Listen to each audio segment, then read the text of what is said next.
Benji, you're ready to cook. Live. Cool. Can everybody hear us? Just checking the chat. Make sure everybody can hear us. Is audio all good? Yeah, to me it looks all good. Fran, Stock, say something, please. Yo, Hello, yo, hello, hello. All good. Everything's working, yeah. Hello. you stands. Stand with me. Put a thumbs up in the chat. Cool. What's good, people? I'm your FPL Thinking Cap Benji, and welcome back to the Peer Pressure Podcast. As always, I'm joined by FPL Kayman. What you saying, bro? I'm good, mate. I'm really excited for this one. We've got a special guest. So yeah, Sweet. And also by FPL Stock. How are you going, bro? I'm ready to cook as always. I see Kayman's whipped out the Argentina shirt for this one. I've never seen him rock that before. yeah, it was a special one, bro. I know. Yeah. Okay. And yeah, we got a big pod. In today's episode, we're going to be previewing Game Week 1 ahead of the Friday deadline. We'll look at player picks, goal projections, clean sheet odds, and captaincy before we finalize our peer pressure team for Game Week 1, which actually needs a lot of work. The good news is that today's guest is arguably the best analytical manager in the FPL scene right now. Over 44,000 subscribers on YouTube, multiple top 10K finishes, including a top 500 finish. It's your main man, FPL Fran. How you doing today, Fran? I'm doing good. Thank you guys for having me on. Looking forward to seeing what we cook up today. Cool. I've left a link to all three of these boys and their socials in the video description below, including Fran's podcast, FPL Script, which I've been really enjoying as an analytical manager. I'd highly recommend checking that out. And also, if this is the first pod that you've seen of us, do go back and watch some of the other content we've produced in the off season. We've done chip strategies, team structures, player picks. Go and watch some of those ones before locking in your Game Week 1 teams. And Cayman, if you can move us into the next slide. We have a very big announcement to make. We're launching FBL Peer Pressure Plus this weekend. Peer Pressure Plus is our new FBL Patreon paywall where you can find my full captaincy analysis week to week. We're doing weekly Q&As led by Kayman, who was 1.5k overall last season. It's one of the best finishes on YouTube. There'll be exclusive content from all three of us, team reveals, private community competitions, graphics, data, stuff you won't be able to find anywhere else on any other platform. Link is in the video description. Do go check that one out if you want full access to the peer pressure experience. Now, we're going to start off with Fran's current Game Week 1 team, Cayman. I'll let Fran take us through his current setup, Fran. Yeah, so it has the sort of very DEFCON friendly type of defense, which is backed by Murillo and Tarkovsky. Now we just got news that Branthwaite's injured, so we'll see if Tarkovsky stays my team. But let's say that this still remains in place because really a lot of his utility still comes from how good he is at racking up those defense contributions. So that's why he's in the team, and Everton generally still have good fixtures. Porro is more of a fixture play where he can also be rotated with Estev, my sort of 4.0 defender. And then Anderson's a very good pick, I think, that really balances out a lot of the gaps in, let's say, the Everton and Forest games. So game week 4 and 5 specifically when they face versus Arsenal and Liverpool, those types of games, Anderson can come in. And I think he's just a really good 4.5 defender from that perspective. And Sanchez, presumably we all own him, but bit of a no-brainer for the start, just given Chelsea's run of games. Happy with him for now. In the midfield, I think I probably have a pretty template team, bar my cheaper midfielders. I've got Salah, Palmer, Bruno, which I think has become quite popular as a structure. But then I've gone with two 6.0s, which not many people I think initially started shopping in this sort of price range. But I still think that they're good value, and the minutes that these two picks, despite their sort of low ownership, have in my mind at least, are very strong. So I generally like a couple of punts within my draft, even though of course I use models and solvers to sort of cook up like structures and just think about expected value. But these are two players that I'm pretty high on. Hmm. Jorginho more so for open play. I'm effectively expecting that João Pedro leaving the Brighton team is just going to make him cover a lot of those minutes and sort of increase his average minutes per game to somewhere within the hopefully the low 80s. Packett's a similar situation where this is your penalty taker for West Ham. Not that it means too much, but he's also very solid at DEFCON. So he's quite similar to Tillemans, but obviously plays for a much worse team. So you're taking off things like maybe expected clean sheets generally over an early run of games. but I'm almost praying that he's on penalties for that West Ham team, and maybe a little bit down on Tillemans. But I've actually spoken to Kayman on this a lot, and Tillemans is someone that I've been playing around in that spot, anyways. And then Um, the front line, sorry, for me is Watkins and Strand Larson, and Gu. Pretty boring I pick, just but wanted to ask on Watkins. Obviously, the Asensio news. I think he has joined now, yeah. on a permanent. Does that regress Watkins to a level where you'd probably consider going without him, or are you still quite confident on him? Yeah, I mean, it's weird because obviously Asensio's last two penalties weren't great, right? So I don't know if he's like so clearly on pens. Like Asensio John, I guess, doesn't have a huge impact in terms of Watkins's minutes. Like the point and phase that sort of was most concerning if you were looking at Watkins last season was when Rashford was around the club, and I mean, it was a very weird time when he was just getting benched consistently, especially in important games. So I think the knock-on impact on Watkins is not that significant, even if he loses pens. But yeah, there's enough scope if you think he doesn't have penalties. In this case, I think to go somewhere else within the draft, if you'd like. But Watkins just feels like a pick where you can't really do too wrong. Maybe he's not the most amazing, I guess, efficient use of funds, but he's also a good placeholder for, if you want to pivot towards Gyökeres, or if you feel like you've got one of the picks wrong anyways, and just simply to downgrade into a 7.5 in the future, you have that Mhm. flexibility. So I still quite like Watkins a lot. Cayman, what do you One think thing, of the yeah, draft? I mean, this draft is really, really good. And from like the DEFCON standpoint, I mean, if you think that's gonna be the next big thing within FPL, which a lot of us are debating whether if it will have a significant impact on how we look at the game, I think you are basically putting all your stocks in that essentially from this team that I can gather, because Bruno also looks like a DEFCON pick, Paqueta as you said as well, Mm-hmm. and your premiums obviously they're traditionally like more attackers like Salah and Palmer standard, and Watkins is the one also stands out. Now that with the Tarkovsky, obviously the Brantwood injury news, I think you could potentially downgrade Tarkovsky to a 4.5 that rotates well with Anderson. Whether if it's a DEFCON or attacking minded defender or wing back, that will give you 1 million to upgrade Paqueta to Rogers, which I think is a big upgrade personally, because that's someone that is reliable to at least get a return every 2 weeks and playing for a better attack, and not a talisman yet, but probably the second talent, like second best option in that team from an attack standpoint, other than Watkins. And I think he's still quite underpriced considering his price at 7 million. I think that could solve a lot of issues for you in the midfield as well as overall structures from a standpoint. But what I wanted to ask is Jorginho Rutter. I do like him as a player, but you do know that there is obviously other players that have competition within that team, and from past experience with Hustler, he does like to rotate a lot. So aren't you not worried about rotation with Rutter? No, not really, because it's also about like strength of players. Like Brighton's a team that loaned almost half of their attacking depth last season, and then I think the strongest depth was definitely in those spots like striker and 10. You have O'Reilly, who seemingly is linked to the move away, but I almost think that we're now in a position where Jorginho is, arguably close to first choice striker, and then definitely first choice 10. And I guess my hypothesis on Ruter is if you look at his minutes last season, I think he averaged something like 62 minutes per game, not per start. Per start's higher. Um, and so all I'm saying is if you take, let's say, the 1,900 minutes that João Pedro played in the league last season, that if he gets a certain share of that, and more specifically in those kind of games where, let's say, when it's like 70 minutes plus, and Brighton tend to do substitutions, especially those kind of man for mans.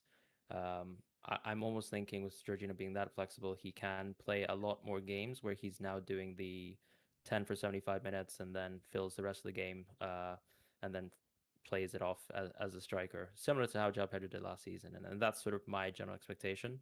And to be honest, I'm happy to be wrong about it, but that's Yeah, my general take the on only thing on I would say is that JP didn't get a lot of open play returns. He's got a lot of pens returned last season, and yeah. we don't really think Jorginho would be Ruto would be on pens though, do we? Probably I don't Warbeck think is on he's on pens. pens. Yeah, But I mean, I think that was also a bad year for JP, right? Like yeah. it was a weird year in terms of his numbers. Mm. And I'm not necessarily expecting for him to have such a down year. Like for example, Matoma had some really healthy numbers. JP was always playing a mixture of different positions, like whether he start like sometimes I think some of his numbers were actually worse when he started at the striker position, like ironically. So I'm kind of hoping there's a bit more consistency with this team, and then it's a second year of a pretty good first stint for Fabian Hertzler. Like Brighton were a team I think when I owned a lot of their players, they didn't really do anything. But when I actually look back at the full season, they did really well. So I'm only really expecting them to kind of improve from that perspective, and hopefully Jorginho kind of benefits from that too. Yeah, Stark, what do you think about this team? Obviously, is Strand Larson somebody that you like? No, I just wanted to ask Fran, what's your chip strategy? Because obviously, chip strategies in terms of free hit and wildcard has a massive influence on how you build a draft. Just so for the listeners and if, for myself, what is your chip strat? How does it impact this draft? Pretty flexible, I'd say right now. I think most drafts that I build, as long as I don't have a city player in there, I think free at six always feels quite comfortable, especially since that's just an easy game to get the best captaincy in Holland, which I'll be missing out. And there's a more substantial gap, let's say, on Holland versus the next best pick on Game Week 6 compared to, say, Saka, who I don't have obviously in my team in Game Week 2 versus a Palmer or a Salah, right? So that's the kind of game week that I'd be looking if I wanted to go for a single game week free hit that I feel comfortable doing it with this sort of team and structure. As far as wild card, I probably wouldn't be planning an early wild card. I've in previous seasons I've always done slightly earlier wild cards, and that might end up happening for whatever reason. But if I can get it to as far as like wild card 13 and play around with a bit more of a natural bench boost off the back of a wild card, then that's kind of my plan around that sort of AFCON period. When Okay. we'll also be supplemented by those 5 free transfers. Ruta, on the And Ruta pick, right? mm, Sorry, just to go cut on. you up. Do you not think his entry point is game week 10? I think he's a great player. I think he'll prove to be a great asset, but don't you think this is just me? I think people are shoehorning him in personally early, too a bit too early, because I think their fixtures are objectively quite poor in the first 10.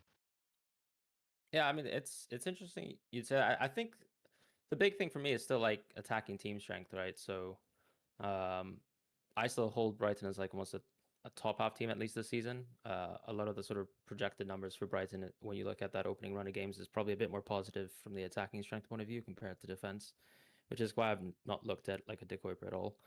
Um, and yeah, when I compare it to let's say the expected value of some of the other competing picks that are pretty popular, like maybe let's say an Njai and or even let's say even like a Tillman's bracket. It's not too far out. So it's more a case, I guess, of do I think that this team Brighton is similar to Bournemouth in a sense where maybe they're underpriced for the season long. And I feel generally comfortable with them. And the fixtures I don't think are nearly as bad as, let's say, a Crystal Palace is at the start with and Ismail Assar, for example. So, yeah, they're not the best, but I just think I'm a bit more confident in Brighton attack team strength than most. Yeah, I think Brighton are a really good team, to be honest. And Kayman, if you want to move us into the player season projections, I believe Rutter is Okay, no sorry, no worries. that's game week one, but Goal projection, is it? y- no player season No projections worries. Got it. I've got versus it. seasons. Teams in position. Okay, I think this is it. I got There it. we Yeah, go. yeah. Yeah. So the highest Brighton player is Mitoma, and then you obviously got Rutter there around 12-ish, 13-ish projected returns. I think that's quite low considering I do agree with Fran that Brighton are quite a good attack, but also agree with Stock. I don't love the opening fixtures, but if you're getting consistent minutes from them, I mean Brighton are a team that's going to score regularly, so I see definitely see the upside. I wanted to ask you, Fran, has Erling Haaland tempted you at all? Um, I'd have to say no, but maybe that's also because in my mind I have that 3 at 6 planned. Mm. Generally feel a bit more comfortable on captaincies with Salah in my team perpetually than let's say Haaland, and then doing the opposite, which I think a lot of people are on the no Salah type of structure are kind of aiming for a 3 at 4, right? I'm probably a bit more uh cool on that, and I mean like I'm comfortable going against Salah captaincies most of the time. That didn't work super well in my favor last year, but I still think he's clearly the best player in the game, regardless of like the changes within this Liverpool team. And wherever I look, really, like whether it's some of your sharp bookies or other team strength models like an 11 and 5, for example, or even what we see as projections on like hub, you still tend to see like Salah kind of edge out on projections. So I've been quite comfortably on a Salah draft most of the time. My question would be why are the projections so high on Haaland when we've just seen the Mm. performance that City has had, and I mean obviously they made some key signings, but they haven't necessarily replaced KDB because that's a world class player, one in a generation, right? They've also Rodri's not fully fit, and still we're seeing these projections where Haaland is above Salah. I don't know how that works to be honest. Yeah, why is Haaland He's above not Salah? Even in a technically above Salah because if you kind of add the midfield points and then bake in some expected clean sheets, he's probably worse, even without the clean sheets, maybe. on Haaland in isolation, the reason why he's projected for that, I would say, is because I mean, even last season, didn't he score what 22 goals, 23 goals? Also, Haaland, it's AFCON as 22 well, goals. so So you're even in the actually poor removing season, Salah games. he's still putting up decent numbers. Yeah, it's just that his numbers doesn't hit the same as when a midfielder would get a goal or an assist because it comes with 3 bonus points and a clean sheet on top of that. Um, I think that's something that I guess they're not considering in these projections.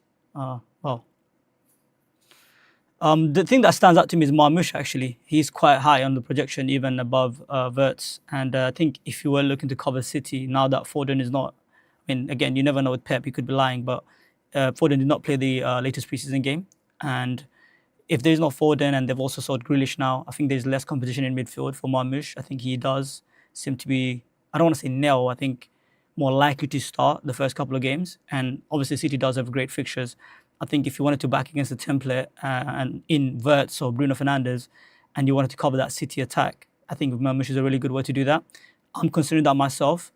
My current dilemma is between if I should go Gakres and Marmoush combined or if I should go with Saka and Watkins combined. At the moment, I'm on Saka and Watkins because I want to go with the more proven players. Gakres seems like a punty to me, and taking a 9 million punt early on in the season could be detrimental to my team or my season. So yeah, just wanted to hear your thoughts on that one, guys. Mm, I like Marmoush. It's just you know me. I'm a minutes guy, and I don't think you can guarantee his minutes with City. I don't think City actually have a number nine backup for Erling Haaland, a proper number nine. Now, I think Marmoush is the closest profile to being able to help him with the minutes across the season.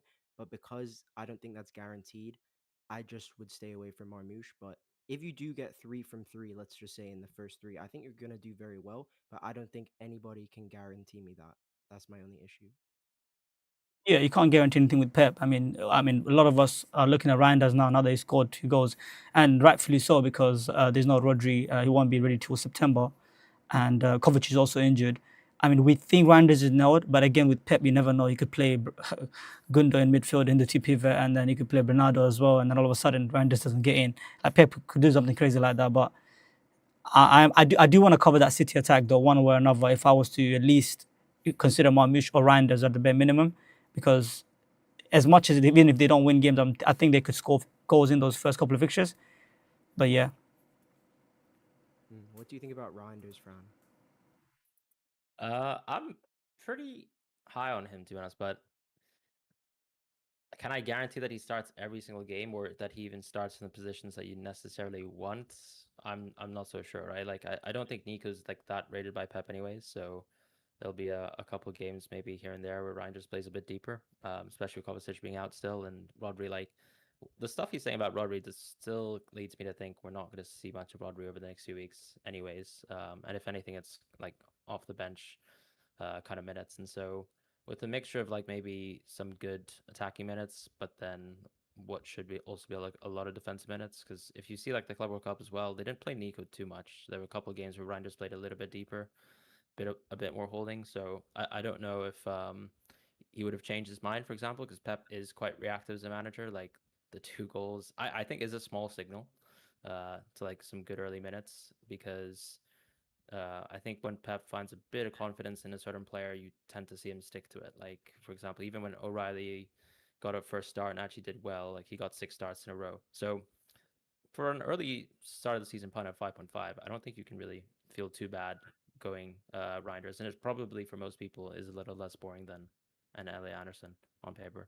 Yeah, although on paper it does seem that Anderson is a better pick from a consistency standpoint and newness. Great. But how much of fun is there watching Forest attack? I'm sorry, like I know I want Chris Wood myself, but I'm not going to be watching the games. I'll be honest, it won't be entertaining. It will not be Yeah. entertaining. So yeah, I do like the Randers pick as a budget enabler. But of course, if you want the minutes and the sure guarantee of some points, clean sheet points or DEFCON, Anderson is the pick. But yeah. Yeah. I would be interested to see where Alexander Isak at Liverpool actually goes in this season long goal involvement. Because I think, yeah, obviously it doesn't have Ekatike, but yeah, I think Isak would definitely be up there. And maybe that would drop Salah's goals a little bit down, but assists would probably come up too. So, yeah, interesting to see that. Obviously, Haaland's being back for the most GA this season. And that's a good thing for a guy like me backing Haaland as well. Stock, talk to me.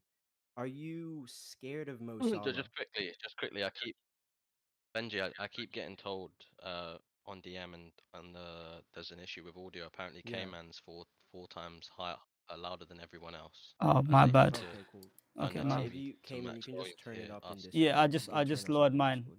I just lowered mine. Thank you for that feedback. Just lowered that. Apparently, Benji's is a bit too low. All right, As well. If you can turn mine up on Discord or yeah, I've yeah. got it. I've got it up. No worries. Should Cool, be cool, even cool. now. All right. If you And Fran and myself, turn Fran and myself up a little bit as well. Yeah, I have. yeah, sweet. Bruno's very high. I mean, they think Bruno's hitting 20 returns this season. I don't know. I think in and around there. Would you say, Fran?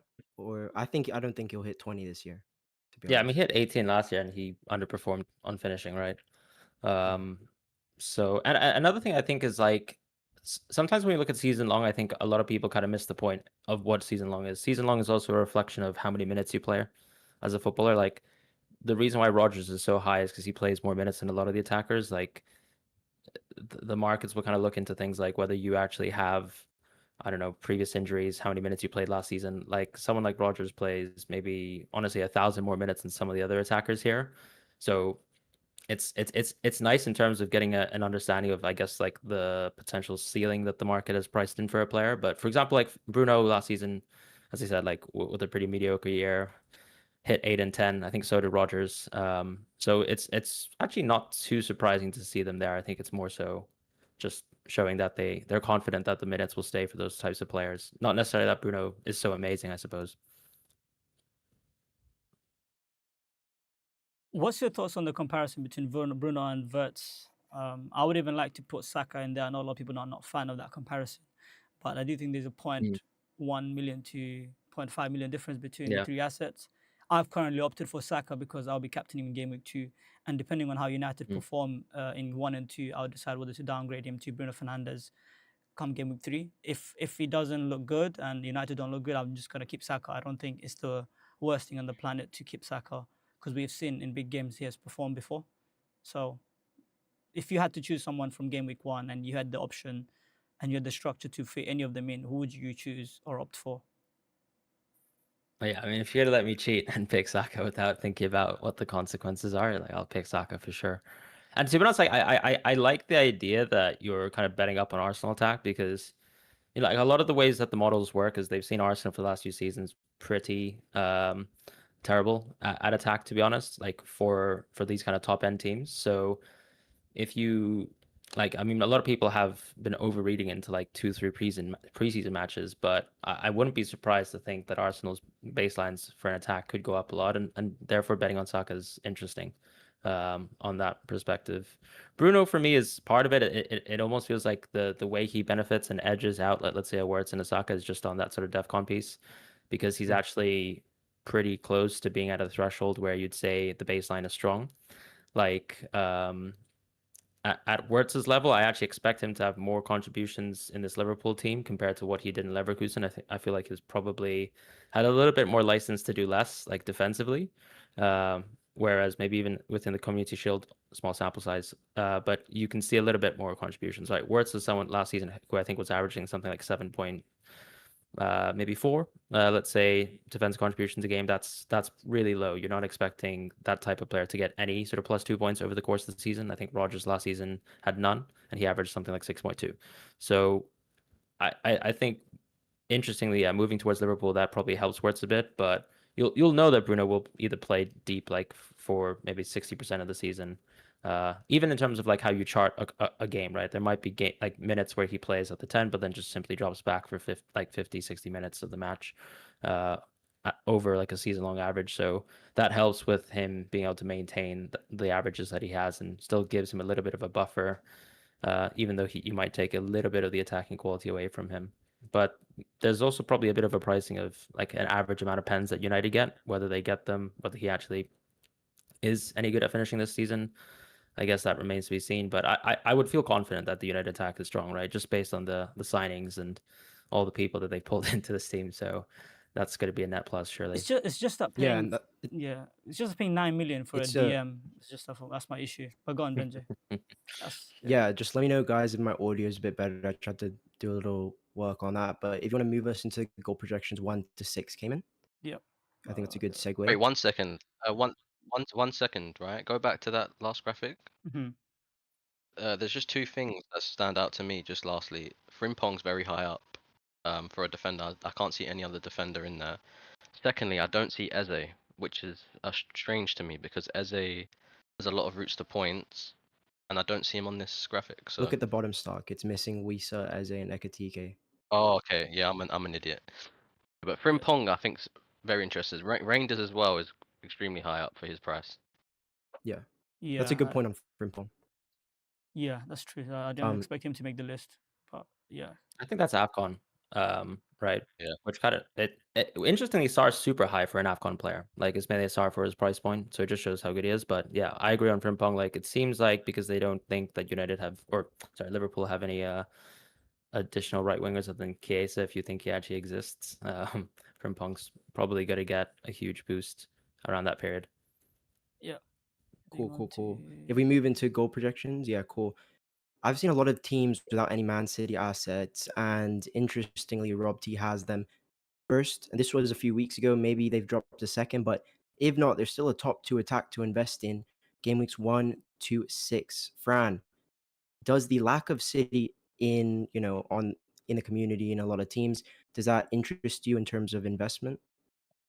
Hey, what did I say? I'm going to free at 6. So if you take away 6, maybe they're not top 1 on this list, right? that's what No, I'm but saying. no, I'm on 3 and 6 no, as but well right now. I think City's interesting. Yeah, I like it. Like if you're gonna start with Salah, why not just cover your worst potential game week with the free hit on that? But yeah, like I mean, City makes a lot of sense. But you kind of have to make the right bets on the right players, and that has to come down to your own kind of minutes calls, right? Yeah. It's a gamble at the end of the day because there's an international Yep. break in between those fixtures, right, from game week 4 to 6. So by that time, who is fit, who is available, you're always going to be checking for that team sheet. So it's about risk appetite. I do think the first three, if you were to gamble on either Eight Nuri or Marmoush, it could pay off. But regardless, it's a gamble, nothing less. But I'd rather take a smaller gamble in Reinders than say Eight Nuri, which costs 6 million, and Marmoush 8.5. Whereas if I just spend another point and a half or 1 million, I could get Bruno or Saka, which I know what I'm getting. Yeah. Stock, what do you think about Chelsea's goal projections, and kind of what are you expecting from your attack in the first few weeks? I think just in general the team's ticking very well, but I think Maresca's a very pragmatic manager as well. So I don't know if we're the kind of team where we're 2-0 up, 3-0 up. Maresca's go on and kill them, get 7, get 6, get 5. It's very much to control the game. But what I would say is we've got a lot of talent that can come off the bench and just give you those goals off the bench, and then because of that, that concerns me. That's why for me, only really Palmer is the only one I'm looking at. JP's EO, I think, is crazy how high his EO is in the game. But I think obviously 5 goals in 5 games since joining. I didn't even expect these numbers from him personally. He's surprised, I think, every Chelsea fan, to be honest. Yeah. 2.8 against, is that 2.0 against Palace? 2.0 against Palace. Interesting thing with Chelsea is if there ever, which I think is an interesting talking point, if there ever is an asset to go against in terms of premiums, surely it's the one you'll captain least, right? And Yeah. surely Palmer is someone you won't captain that much in the first six. As good as they are, they're not like standout captaincy fixtures. Do you think people are picking him based on the fact that there's not many alternative options in our attack and he's the safe pick? Fran? Is there opportunity to go against him because no one's really going to captain him? Hmm. I mean, when I look at this graphic, I think yeah, I'll probably only captain Palmer on 3, like just looking at those pictures. But then it's more so a question of Saka, I suppose, and how much you think you can get from that.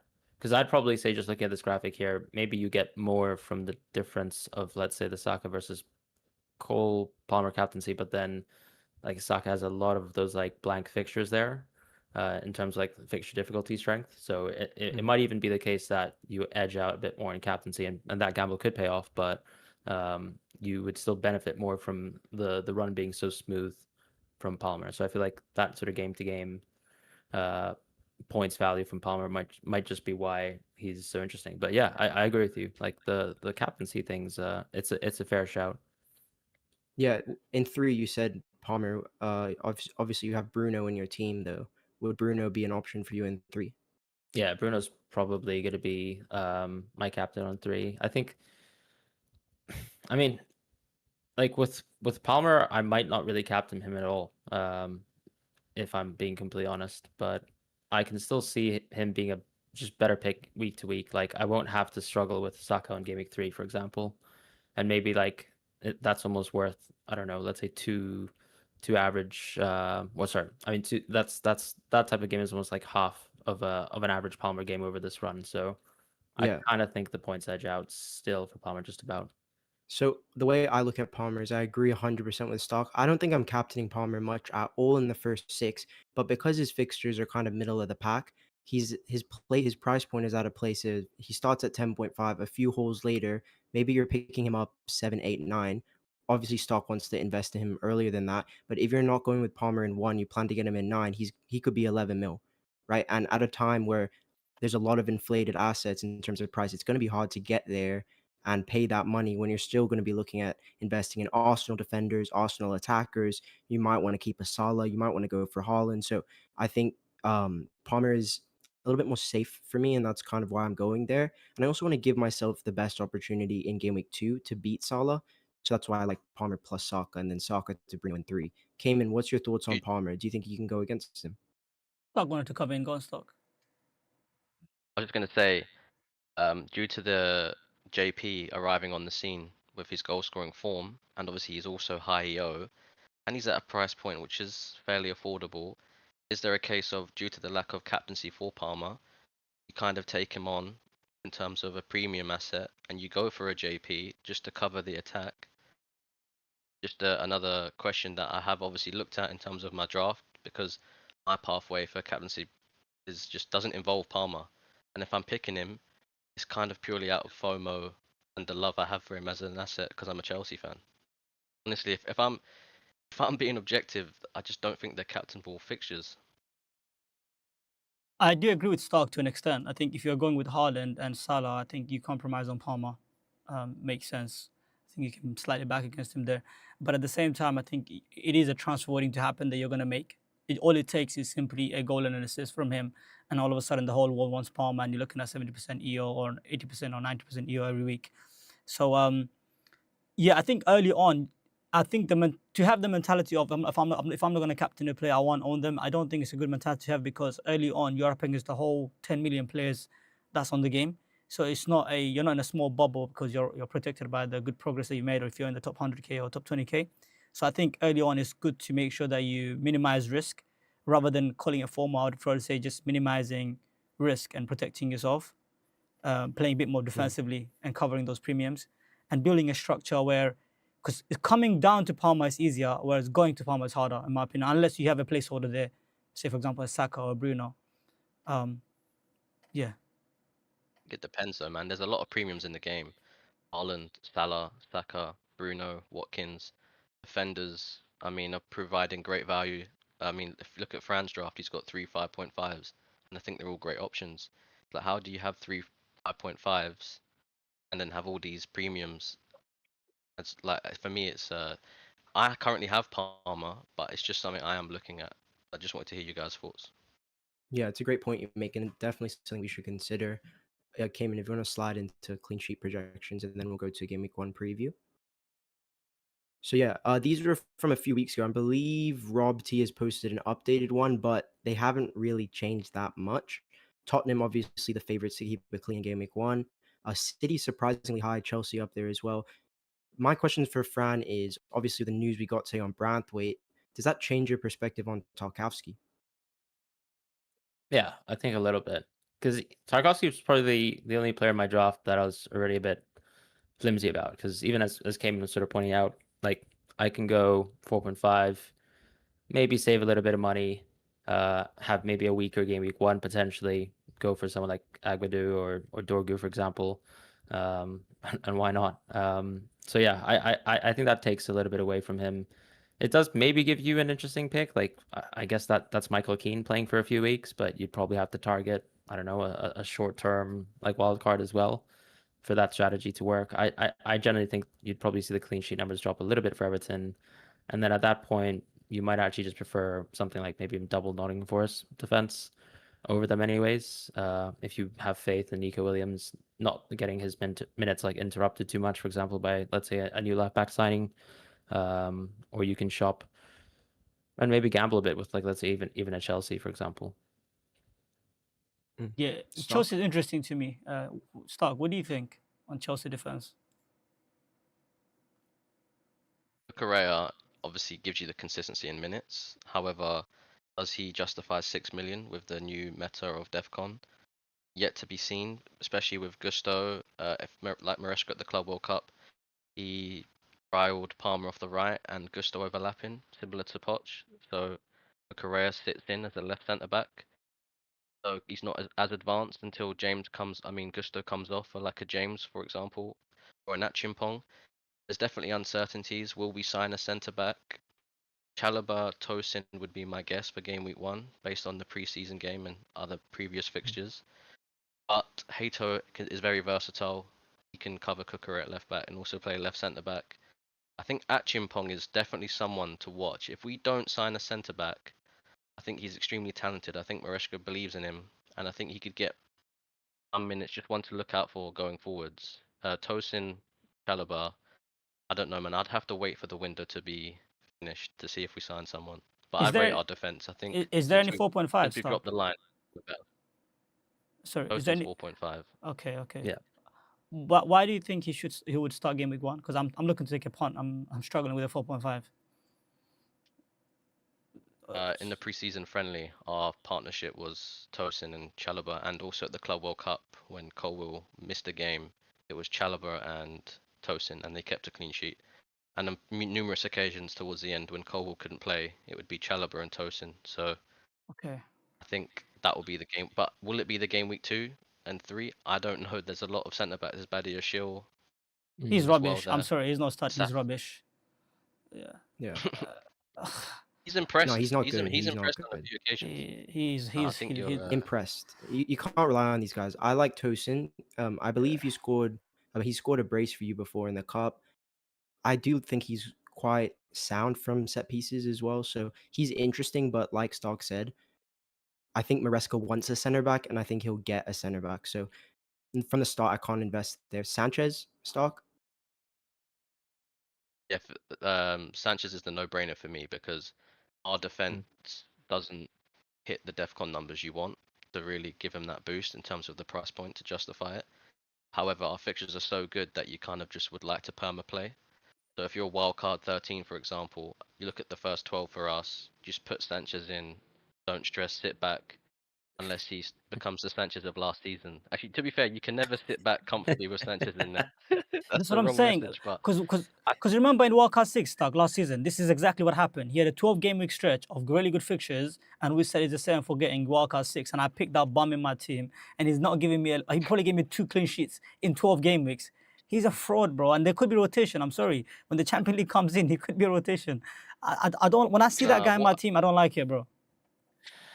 I'll I be honest. don't. He's number one. Maresca's stated he's number one. If we don't sign someone, he will be number one.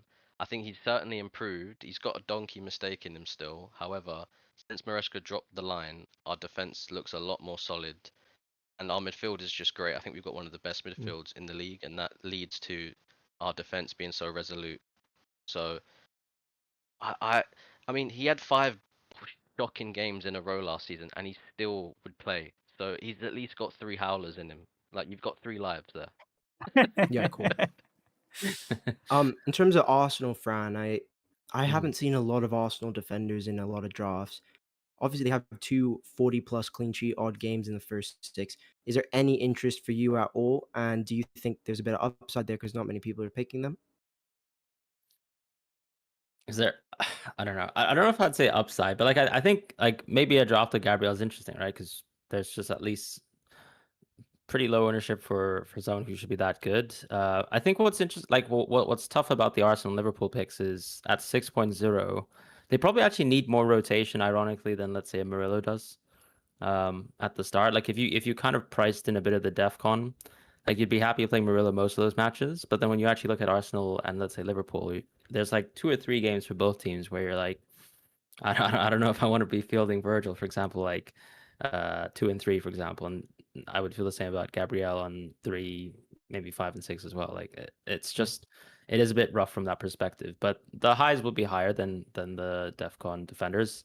But what I'm saying is you might actually need a bit more rotation to actually satisfy getting the full use out of a 6.0. So it's almost like a con at that point because why am I spending 0.5 more to potentially need more rotation than a Murillo? But maybe like people are missing a trick on Rye. Like if you got 0.5, I don't know, and Yeah, still the best defense anyways. And if you want or think that they're going to get more clean sheets than they would have got last season, which I think is fair to kind of predict, then yeah, there's some cool. direction. Kayman, if we wanna jump straight to the captaincy because we are Yep. at 40 minutes. I think we should speed up a little bit. Yep. Okay, so this is my captaincy graphic for game week 1. You'll see a bunch of the info, the kickoff numbers and stuff. Basically, Salah, you got Salah on the Friday night, you got Haaland Saturday afternoon, UK time, and then you got Palmer on the Sunday. On the right-hand side, you'll see a new thing that we will be tracking this season called the Big Seven. Now, why is the Big Seven relevant? These guys dictate EO. And so it's important to know where they are going. And basically, you can see all of them are on the Egyptian King in Game Week 1. His EO, I'd have to say around 180s, right, Fran? Would you say 180s, guys? Can't be right because Salah's not even that highly owned. Mm, I don't know. That's I true. think you'll see. I think people put him back in on Thursday. I think people put him back in. Yeah, I've got a But question. I've got a question for Fran. Fran, how does it yeah, feel to be classed in the Big Seven? I'm happy about that. Some pretty big names in that list, and I'm probably the smallest one there, so I'll take it. no, but I do Sorry, think go they on, continue. dictate EO as somebody who tracked EO a lot last season. I looked at who these guys were captaining and how it kind of changed EO, and I was quite close usually most weeks. So anyways, if you're looking at projected goals, I have the updated ones from Rob T. Clean sheet odds are there. In terms of opening weekend records, neither Salah or Haaland have blanked on the opening weekend in the last 6 seasons, and that includes Bundesliga for Erling Haaland. You have the historical records on the right-hand side. It's just Mo Salah, right, Cayman? Yeah, literally Mo Salah. There's no explanation needed, and he's playing Bournemouth that lost every single centre back. I think they did sign a new centre back, but obviously replacing Hoysen and Zabani is very difficult. So I do think them playing at Anfield, it's a big advantage for Salah or any Liverpool attacker that you may have, Gakpo or Verts. Interesting. Stock, would you go Palmer? No, Nah. no. Yeah. It's Salah or Haaland, I think. First two, the opening weekend records are just too strong with them. I think Wolves a good fixture though. It's the only concern for me would be they are a little bit of a team that will sit deep, probably play a back 5 in that game. So I don't think that's amazing for Haaland, but if he is the kind of Haaland we know in August, I still back him to bag on Saturday. So yeah. That's Do you good. think Haaland is a viable captaincy shout, Fran, to go against Mo, King Mo, game week 1? I just don't really like Salah and Haaland drafts. But yeah, like if you're choosing to go no Salah, like go right ahead with Haaland, enjoy it, and like it already shows that you have a huge risk appetite, and that's the best way to approach it, like from a reasonable Yeah, perspective. my 2 co-hosts here are backing against him up until hopefully Friday morning, and then they change their mind. But yeah, Stark and Benji, wish you best of luck. Bro, So bro, Salah's washed. Did you not watch the Community Shield? He's washed. yeah, right. Yeah. Um, He's too wide. He's too central now. Frimpong is the new winger. how about this? He's the new Salah. There is a genuine shout for Salah triple captaincy game week 1. There is a genuine shout. No, Just think about absolutely that. not. Just think about that. There is a genuine shout. So be careful what you're backing back against, right? Be careful what you're asking for. That's all I'm saying. The There's a interesting genuine thing shout is, for Haaland triple captain. What now? Absolutely not. There's no KDB. There's no Rodri. That'll be suicidal. You're looking at a 2-pointer again. yeah, I I wouldn't was just joking. triple captain Salah just because look, trends do change, but he has never recorded a double-digit whole home to Bournemouth yet. He hasn't returned 2 GA in any of those games, but his opening weekend record is stellar. If you're just trying to get a +8, +9 on the field, then I understand it. But even then, I think the opportunity for TC lies with Erling Haaland. When Sunderland players, they have a lot of African players go to AFCON, I think they'll be really targetable. So that's where I would be looking. But yeah, if you want to go for it, but I don't think Salah has the ceiling. You Yeah. know what's I an think. interesting TC actually? Frimpong during AFCON when he goes right wing. Because I think he plays one of the newly promoted sides during that time, right? So if he's got the clean sheet odds and he's playing right wing, I think he's actually someone I'm looking at for TC later down the line. There's no way I'll lose it on Frimpong, mate. That's impossible. Impossible. Nah, it's just no way. What do you think, Fran? Out of position, Frimpong, nailed clean sheet. I'm trying to think like what reasonable projections are. So we're saying like the goal share is going to be high for a defender if he's playing right wing. You probably think 40% type clean sheet odds, so not great. That's like, let's say, I mean, let's give that +2 points. Be generous. Yeah, you still kind of have to have some pretty crazy numbers there, and then he won't be on pens. Assist threat will be there. I can see it. Like it'll be close to the top. It could be close to the top captaincies that we'll see this season. I think just on expected value. So yeah, I actually quite like that shout. Mate, All right, Kayman, I think it's time for PFC. Yeah, if you want to burn a chip, go on triple captain Frimpong, aka ping pong. Go ahead. Well, we've doubled the chips, double the fun. Come on, Hey, have some Frimpong fun. outscored Salah last match. Yep. Oh, Done. there we go, man. Exactly. It's pre-season tax, charity game tax, guys. Come on, don't read too much into it. Yeah, it's a friendly because Liverpool lost, right? And Salah blank. Mate, he got 1 point. He got 1 point. Add in the pens. He might even obviously if I was Benji, look he's if still on Salah holiday, gets a pen, man. Let him enjoy I'll his be holiday. comfortable. He's on holiday. Just let him enjoy. Let's see, please. let's see how he does. Yeah, let's see how he does this season. All I know is that I believe Verts is going to be very competitive in the bonus this year, and I don't think that's a good thing for Mo, but he'll still do his GA like he always does. Anyways, PFC, if you're not familiar with this is Stock's creation. PFC punt, flop, captain. Punt has to be under 10% ownership, flop over 15% ownership, and your captain, you must own them in your own FPL team. You can't punt or flop the same player back to back. You can't pick injured players or players projected to miss the game week. 1 point to each correct pick. Will tally the points in next episode for game week 2, and whoever has the most points at the end of the season is crowned the PFC king. Stock, why don't you talk through your punt, flop, cap? I've currently got the crown of PSC, especially against Kayman. Gakpo, I think a good matchup against Bournemouth. I think there's a lot of injuries on their right-hand side, and I think I really like the fluidity of Ekitike and Gakpo. Ekitike likes to drift off the left, and Gakpo likes to come in centrally, and I just think he's very hungry, goal hungry. Good flop.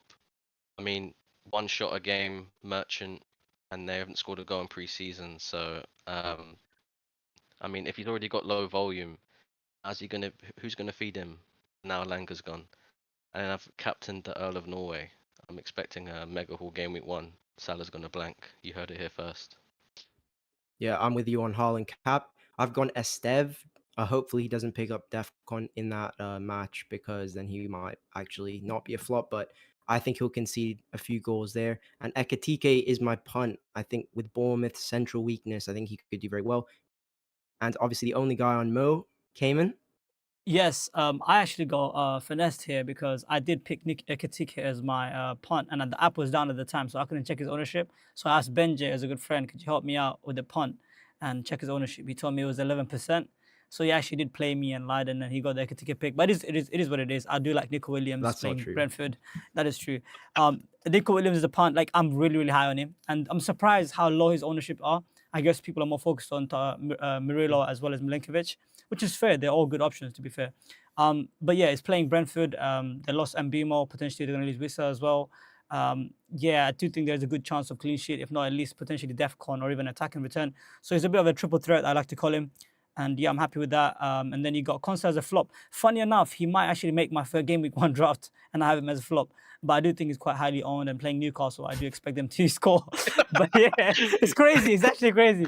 I flopped him, and I just realized he fixed By my. the way, Yeah. got the rules. You got the rules.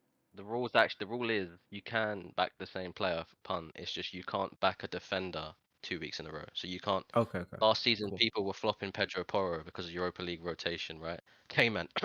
So you can't flop Pedro Porro twice in a row. You can't pick a goalkeeper twice in a row. That was Okay, the. No, cool. no We'll problem. change that for next episode. All right. Let's go to the peer pressure rules. Yeah. Page, here we go. Are you guys ready? One second. And I'm hoping Fran's gonna cook for us. I'm not gonna lie. Okay, cool. So, if you are not familiar with the peer pressure concept, then you're gonna have to check out episodes before. Basically, me, Cayman, and Stock have a joint FPL team, and we'll be locking in that team in this episode. Once the final team we land on today cannot be changed until after the Game Week 1 deadline, and we'll change that on the next episode. We have 2 vetoes each for the entire season, guys. There's no more 1 veto per episode. 2 vetoes in each for the entire episode. Obviously, you guys know the rules in terms of incoming players going out, players who are also getting removed from the team. The guest power can be vetoed. And Fran, this is your power. Get to make any one decision in our team. It's a permanent move, cannot be changed until after Game Week 1 deadline. One decision, it can be 2 transfer combo, can be chip activation, captaincy switch, bench change, whatever you want. If your thing is vetoed, then you do get to pick again. Everything else is up for debate, and we have a few other rules down below. But yeah, we can get into the team. Cayman? Yep, sure. There we So go. there's 2 picks that can't be removed that Andy Martin picked last episode. He did pick Bogle, but he got injured, so we had to go. So we asked him for his replacement. He went De Kuiper, which is good. His other pick is Lewis Skelly, Fran. So De Kuiper and Lewis Skelly have to stay into the team. Yeah, I know. I wish Stock used his veto on that pick, but he didn't. The team needs a lot of work. Definitely needs a lot of work. Wait, so Andy Martin gave you these picks to improve the team, apparently. Apparently, yeah. Oh, All right, okay. I see. Yeah, it's not I looking like the good. Kuiper, but I'm not sure about Lewis Kelly. But, Yeah, me too. let's see. So you can just have a look at it. I think boys, we need to change our structure. I think Lafi needs to be upgraded, and the strike force definitely needs to change. So the first change that I would propose is going Solanke down to Strand Lawson, and then going Lafi up to an NDI. Then we can probably change McNeil in and around there. What do you think? McNeil's got to go for starters. Yeah, Like he's got to go. that's non-negotiable, and I think that fraud up front, Chris Wood needs to go. Well, the What thing do you is, think, Kayman? he's got to go. He's got to Sorry. go. I'm just trying to do the team. Hold on. No, Chris Wood is not going anywhere, bro. I'm not even using my veto anyways, but let's see what you guys come up with. Hold on. I'm being. Let's actually obviously come together and Yeah. decide, right? So, what's the captaincy pathway? Because that So should decide the premiums, right? Salah, then I would say Palmer, and then in 3, I don't want to start with Bruno. I really don't want to start with Bruno. But if you want to, I understand why. I think we should go for Watkins up front. Like, I definitely think we should put Watkins and Gyökeres. Nah, You fuck guys gotta let me Gyökeres. know I final don't want to changes start though, with him. yeah? Let me know the final changes though, yeah? I think we should start with Saka, and I Yeah. think that we should cover Palmer with JP. No. I don't like that at No. all. No, No. I do not like that Can at all. No. JP cover Palmer, guys? Can JP No. cover? We got. Chat, Come that's- on, bro. We want a serious team, I'm man. joking. All right. But what do you guys not want Saka? No, No, I think Yeah. he's an Palmer is a easy long move. term. Like he's just... no, but No, Saka's a nice pathway into Bruno in 3. Like But Saka and Bruno rotate really well before the first wildcard window. Kayman, the first thing can you drop Wood and put in Kroopy? no, we're not doing that. We're not doing that. Just Come drop on. Solanke for now. Solanke Yeah, for now. Solanke yeah, for now. So creepy. Yeah, creepy. And see what we have to play with. Because we need to play a 3-5-2. We're not doing 4-5-1. Okay, so Let's get creepy is in. Lefebvre out of here. All right, so now we have 3 million. So Lafayette for who? So we have 8 million now. Okay. What's Fran's pick gonna be? We should ask Fran before we make any changes. Fran, we need you to cook Fran. I might give you Jorginho, but no, I mean I think Gakpo is a pretty good pick as well if we have this much money. Yeah, we do have. Yeah. We can do Gakpo, and we still have 0.5 left. I do like this one, Okay, Pedro. then Get rid go of- McNeil to NDI then. Okay, that's perfect then. That does really well. That Yeah, works really and well. then Do you like NDI, Yeah, Fran? Because you have 2 obviously. move combo. Remember? Yeah. Yeah, I think he's good. I mean, the other one would have been like Sar, but it's not like the fixtures are that good anyways for him. So And if Eze leaves, I'm not sure if I like that Palace attack personally, even if they have good fixtures. I'm not sure how they're gonna. Yeah, they're gonna struggle. I want to. Yeah. I want to petition for Juve because he rotates well with De Kuyper. Now that we've got De Kuyper, we can't do anything about it. Just as a 4.5 rotator. for Konza? Or Skelly maybe. Yeah. No, we can't take Skelly out. We can't take Skelly out because it's Andy's pick. So it's Konza is Thanks, fine. Andy. Yeah. Diouf, yeah. Okay, no worries. I've got that. Okay, cool. Should I Yeah, confirm? that works with me. Yeah, confirm that. We'll have a Juve look. rotates well with did you say Van de Ven, right? Or Kroopy. Take Kroopy out. Okay. Sorry, yeah. There we go. Yep, there we go. Yeah. Who do you- rotates with who? what? Who's Juve rotating with? Sorry. De Kuyper. They have good rotation from what Are we start really we played. benching the Kuiper?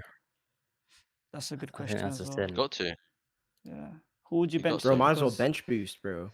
This is a very strong squad, though. I have to admit, it's a very strong squad. Wood's not staying. I beg, Fran. Benji, we're not doing this. We're not removing I'll Woods. allow Wood. Honestly, it's like Come on, Brand. There you go. Nah, Wood has got good fixtures to start. Let's do it. Come on, Like if exactly. you get First to that. six. Benji. Yeah. Benji, you can just suggest a move and Kayman will have to veto it, no? If he wants Wood to stay. I'm not using a veto though. But if you guys don't want Wood, let's see who you pick. Can't wait. I'd go Strand Austin and go Okay, no Yokers to problem. Watkins. But that means you wanted this team not to do well. But fair enough. I'm not vetoing it though. Strand Austin's a great Yeah. pick. Yeah. Hold on a second. Nah, let's stick with Wood. Jokeries, though, on the other hand, Jokeries could be dropped, in my opinion, to a Strand Larsen, and then you can go Gakpo up to Saka.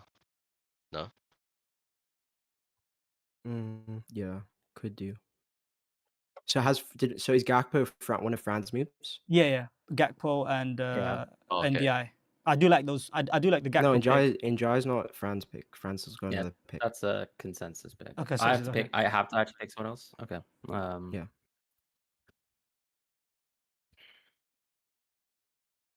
I mean, surely we should just send.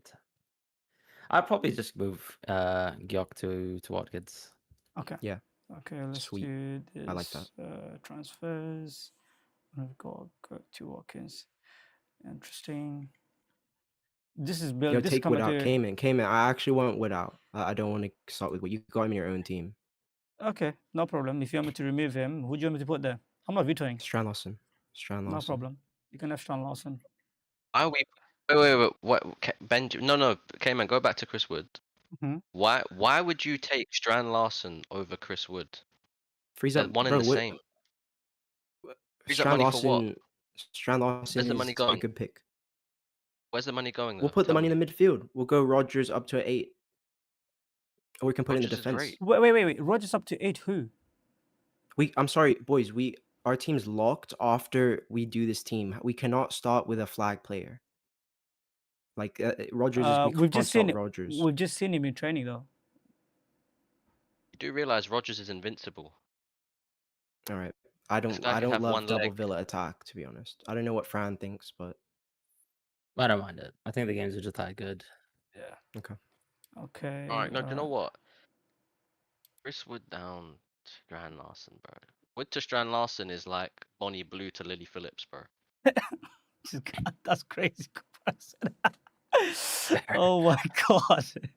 But look, I think, I think the fact that we're covering, I think we're covering the defense really well with Van der Ven, Nick Williams, and Sanchez. Like you're covering all the good defense to start the season off with rotation of Diouf and De Kepa. I really do like this team, and you're also ahead of the curve by having a Arsenal defender in.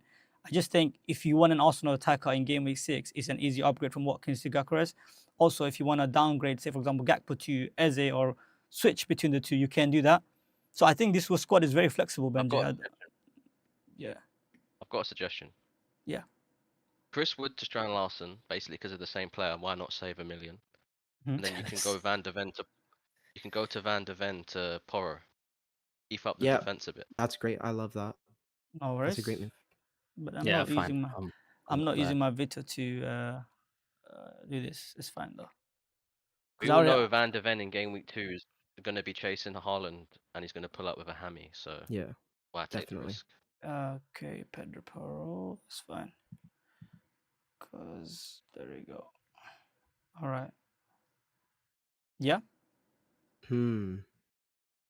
Yeah, that's okay. It's up to you guys. No worries. It looks like Fran's team. The real sicko move would be to start De Kuiper over Strand Larson. Just putting it out there. Wow. Just putting it out there. Okay. There we go. What about Lewis Skelly over the Kuiper? I don't even know if he starts. Lewis Kelly. Yeah, honestly. me neither. Who would just Thanks, Andy. Who would start Calafiori? Yeah, Calafiori. Calafiori could start. Yeah, he just started the last preseason game as well. But I think also that was because he hasn't got many minutes He needs in preseason. minutes. And I agree, 100%. But that was like as close to first team like Arsenal as you'd ever find. Okay, at least I got Strand in there. I'm happy with that. What about all that says is Skelly's awful. Yeah, terrible pick, Andy. What about we put one last Fran spin on this team, and we go Njai to Ruta, Fran, and then we upgrade Williams to Defcon Machine Murillo. Ooh, but with what money? I back that. No, the same 0.5, right? Yeah. Because we don't have much Defcon. We need more Defcon in here. We need some more Defcon in here. You can drop Porro to Romero. Like he's the are we not doing Williams to Murillo, or what are we doing? Yeah, that's what I'm saying. Murillo. Yeah. Williams is a rotation risk. No, I mean, okay. Let me. How do I? Yeah, you're taking Williams is some not of a his minutes away rotation risk, potentially. Yeah. Oh, Rogers to Rutter. Yeah. I'm happy with that. If we want to do that, yeah. No, I don't think Rogers should take him out. one. Rogers is like a season keeper, bro. It's like I don't Bro, think we you can touch get to Rodgers. Rog. We can get to Rog in 5. Like we can get to Rog later. Bro, Rogers would skyrocket in price. I'm sorry, the minute he starts to bang, bro. Like I think if you want this team to do well, you keep Rogers because he's one of those. He's at a nice price. But listen, I don't have like it's not the end of the world. If you want to do that, that's fine. I'm not using a veto on these type of moves, bro. But yeah, what do you want to do with it? Yeah, cool. Semenyo. Rogers to Semenyo. Rutter. Okay. Let's go Rutter. Give a little Fran spice. Okay.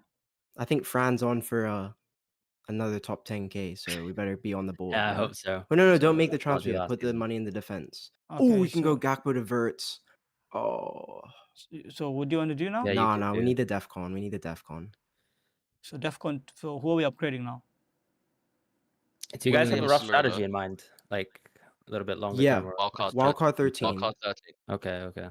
I think free hit 6 with this team as well. We still have 0.5 in the bank. Yeah, I think Evan Nilsson instead of Strand Larson potentially. You can do that. Could do. You can do we that. have Kroupy as well, so if he's out, we'll probably get Kroops as well. So yeah, I'm happy to do that. Yeah, that's fine. Is that all right for you guys? Yeah, that team looks good, bro. Yeah, that looks good. Now you can justify like benching Evan Nilsson, yeah. Okay, let's go. Yeah, exactly. That's right. We can start. Oh, that's perfect. That's actually a really good strategy. I'm happy with that. Yeah, this looks good. I like this actually. It's better. The gaps between the Solid. players on the FPL site, crazy Yeah, work. it's Yeah, the it's site is so bad. it's really really bad. I don't know how I'm doing operating this damn thing. It's got Do you want to Defcon's a bit too Vice wide. Palmer? Vice Palmer came in Vice just in case. Palmer. Okay, no worries. I can switch All right, that that's our out. team selection But locked no, in. I'd like to. I've got. We each have a move that we can make, and then someone will Mm. have to veto. So I would like us to captain Juve versus Sunderland. That's Yeah, fine. no, sorry, that's a consensus move, and that's not happening, bro. I'm joking. That's Yeah. not happening. I couldn't You're even keep a crazy. straight face, man. Oh, Cool. I'm happy Okay. with that. oh, I've got pain Okay. inside from laughing. Right, save team done. It's all good. It's locked in. Benji. Sweet, sweet. I think if you just want to go quickly to Game Week 1 preview, we'll spend a couple minutes there, and then Yep, just 2 we'll wrap it up. seconds. Yeah, We 1 just sec. hit over an hour, Rooter so Cat. Rooter Cat versus Everton without Braithwaite? Question. who? Nah, bro. It's still away, right? So yeah, probably pass. Yeah. Yeah. It's a good team. It's a good team. Yep. I never would have Sorry. thought we would be playing a back four, but Yeah. here we are. All right, we're good now. I think Here we everyone's are. good. All right, so the next thing. So what's the next slide you said, Benji? Game Week 1 preview. If you just want to hop there, we'll spend a few minutes there. We'll Game dip Week off. 1 preview. There you go. I've got it. Yep. Tweet from Rob T. So yeah, these are the latest numbers. Obviously, Liverpool favorites. This is why everybody's on SALAH cap. I mean, 2.67 projected goals, good clean sheet odds. So could be an easy SALAH double digit, basically.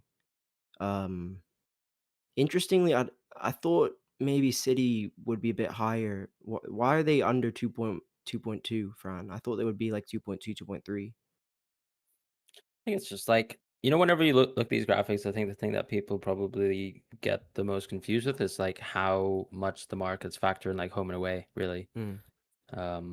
Yeah, that's all I can Yeah. really say on that. Cool. Chelsea's still up there as well, stock. So like I respect strong 2 Palace's projected. defense. I respect Palace's defense, but obviously we got a great attack. We look great. We look sharp. Considering we had 3 weeks off, so yeah, man. I think we're in for a good season, personally. Yeah. I think I saw Fran's predictions. I think he had Chelsea in his top 4, right, Fran? He Yeah, had Chelsea definitely. in top 4. I have to. It'd be criminal if you didn't. We'd be revoking that top 7, that big 7 that you've got if you Yeah. didn't. All right. I think that is it. By the way, Brighton at 1.7. I think they're the best, even higher than Villa. So that just shows you Rutter is going to be up there. I think Rutter's a good pick. All right, cool. I think we can wrap it up. Thank you guys for listening. Make sure on your way out, hit subscribe, hit like, check out Fran video in the link in the video description. Check out Star, Kayman, all the boys, and peace. Yep. Thank you, Fran, once again for joining us. And yeah, shout out to you.